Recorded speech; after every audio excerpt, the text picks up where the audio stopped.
ఇప్పుడు అక్కడ విజయ్ గెలిచారా లేదో వెంటనే పవన్ కళ్యాణ్ ప్రస్తావన తీసుకొచ్చారు. విజయ్ వర్సెస్ పవన్. విజయ్ అనే వ్యక్తి ఒక పార్టీ పెట్టి వెంటనే డైరెక్ట్గా అధికారంలోకి వచ్చేంతగా వచ్చాడు. బట్ పవన్ పరిస్థితి ఏంటి? పవన్ కళ్యాణ్ ఇంకా ఈ విధంగానే ఉంటాడా? ఇట్లాగా రకరకాల ట్రోలింగ్స్. దానిపై మీ కామెంట్ ఏంటి సార్? ఇప్పుడు నాకు అనిపించేది ఏంటంటే అండి, అసలు మనం పోల్చకూడదండి. ఎందుకనంటే నేను ఇందాకే చెప్పాను, ఒక్కొక్క రాష్ట్రానికి కొన్ని ప్రత్యేకమైన పరిస్థితులు ఉంటాయి. ఓకే. ఆంధ్రప్రదేశ్కు ఉన్నటువంటి ప్రత్యేక పరిస్థితులు ఏంటనంటే, ఇప్పుడు జగన్ గారు ఒక్కసారి అధికారంలోకి వచ్చారు. తమిళనాడులో వాళ్ళు ఒక్కొక్కళ్ళు 30-35 సంవత్సరాల అధికారంలో ఉండి సాచ్యురేషన్ ఉంది. పవన్ కళ్యాణ్ గారు అధికారంలోకి వచ్చేటప్పటికి ఇక్కడ అసలు ఉన్నటువంటి సోషలాజికల్ రీజన్స్, డివిజన్స్ కూడా డిఫరెంట్ ఉన్నాయి. అక్కడ మల్టీపోలార్స్ ఉంటాయి, క్యాస్ట్స్.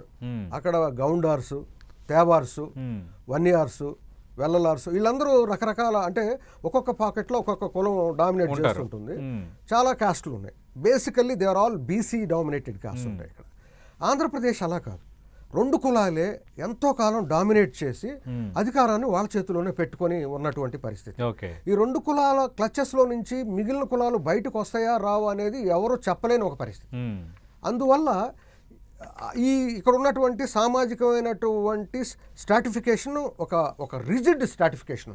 తమిళనాడులో లాగా అక్కడ ద్రావిడ్ సెంటిమెంట్ పనిచేస్తే ఇక్కడ కాస్ట్ సెంటిమెంటే బలంగా అతుక్కొని ఉన్నటువంటి పరిస్థితి. దానికి తోడు ఆర్థికంగా కూడా ఈ 2 కులాలు చాలా బలంగా ఉన్నటువంటి కులాలు, డిసైడ్ చేసేటువంటి కులాలు. ఇలాంటి పరిస్థితుల్లో పవన్ కళ్యాణ్ గారు ముందు 2009లో నుంచి పిఆర్పి వచ్చింది. వీటి నుంచి తట్టుకోవటం అనేది ఎంత కష్టమైందో మనం చూసాం ఈ పరిస్థితుల్లో నుంచి.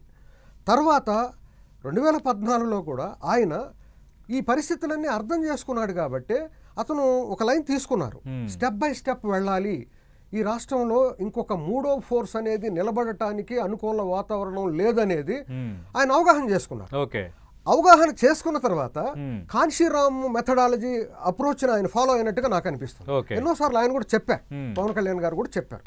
ఇప్పుడు ఫస్ట్ ఆయన ఒకరిని గెలిపించడానికి ఇంకొకరిని ఓడించడానికి 2014లో పనిచేశారు.